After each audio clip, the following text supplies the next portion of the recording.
So we often see companies refer to the Malta Permanent Residency Program as the lowest cost route to get permanent residency in Europe.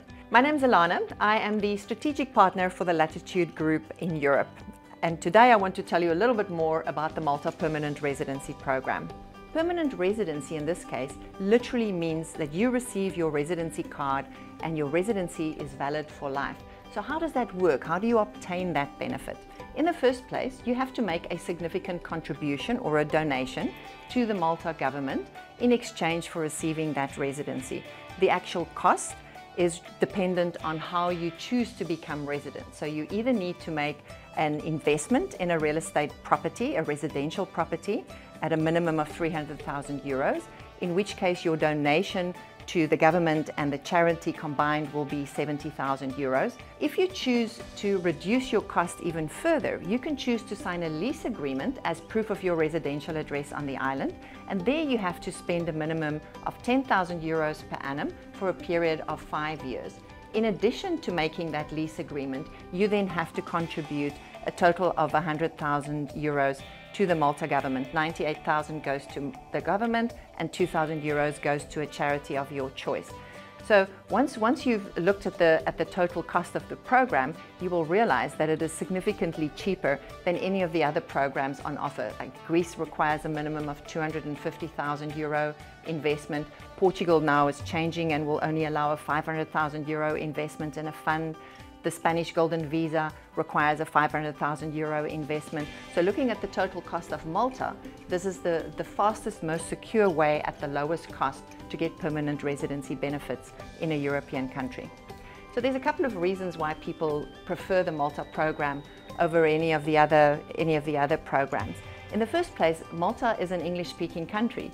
Now, for many people living in Europe, that might not be such an important thing, but a lot of people don't really have the ability or the knack to learn a new language, and it's very comforting going to a country where you know that the main language spoken is English and that you'll be able to get around. So it's an English-speaking country, which makes it much easier for you to avail yourself of the services and the benefits of the country. Education is excellent, the healthcare is excellent, the infrastructure is good, the connectivity to the rest of Europe is good, and all of this happens in English. The other benefits that Malta offers to our investors, like any other European residency program, is that you get visa-free access to the rest of the Schengen. In the case of Malta, you can become a permanent resident in Malta and physically live there. So you can move there, live there, spend all your time there. You can also apply for a work permit once you have this residency. So you can relocate and live your whole life there. On the other hand, it doesn't have the obligation to do so. So if you receive your residency permit and you decide you don't really want to spend all your time in Malta, you want to travel a bit to the rest of Europe or stay in your home country, you can do that. So there's no obligation to spend any time in Malta in order to renew this residency card, because it is a permanent residency card related to the residential address you have on the island. Two of the potential stumbling blocks for people when they apply for this residency permit is, in the first place, financial, and in the second place, from a health point of view. So on the financial side, you need to show as an investor that you have a total net worth of 500,000 euros and that you have 150,000 euros of that 500 available in liquid, in a bank account or in a financial instrument that is liquid. So the government wants to see that you are a financially viable investor and that you are not going to become a burden to the state when you apply for this permit. The second challenge you potentially have is in terms of your health. In order to qualify for this residency permit and to be allowed to apply, you have to prove that you will qualify for good international health insurance that is valid specifically in Malta to the value of 30,000 euros that has no major exclusions. So this is something that we need to have a conversation about right at the beginning to establish how to deal with any potential medical situations that you have. One of the things we pride ourselves in at Latitude is that we have a very efficient office on the island that specifically deals with Malta residency applications. Our team there is very experienced and have been doing this for clients from all over the world.